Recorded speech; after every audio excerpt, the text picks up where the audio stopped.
একটা ছোট্ট কুড়ছানা ছিল, নাম তার টুকু। টুকুর গায়ের রং সাদা বাদামি, চোখ দুটো বড় আর কৌতূহলে ভরা। সে থাকত তার প্রিয় বন্ধু ছোট্ট ছেলে আরিয়ানের সঙ্গে। আরিয়ান টুকুকে খুব ভালোবাসত, দুজন সবসময় একসঙ্গে খেলত। একদিন গ্রামের বড় মেলায় আরিয়ান টুকুকে সঙ্গে করে নিয়ে গেল। মেলায় কত রঙিন বেলুন, খেলনা, মিষ্টির দোকান। টুকু এত কিছু একসঙ্গে দেখে খুব আনন্দ পেল। হঠাৎ ঢাকের আওয়াজ আর মানুষের ভিড়ে টুকু একটু ভয় পেয়ে গেল। সে এদিক ওদিক দৌড়াতে দৌড়াতে আরিয়ানকে চোখের আড়াল করে ফেলল। টুকু বুঝতে পারল সে হারিয়ে গেছে। ছোট্ট বুকটা কেঁপে উঠল, চোখে জল চলে এলো। সে মেলার এক কোণায় বসে আরিয়ানের নাম ধরে ডাকতে লাগল।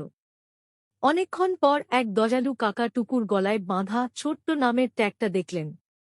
তাতে লেখা ছিল আরিয়ান। কাকা মাইকে ঘোষণা করলেন। কিছুক্ষণের মধ্যেই আরিয়ান দৌড়ে এসে টুকুকে জড়িয়ে ধরল। দুজনের চোখে আনন্দের জল।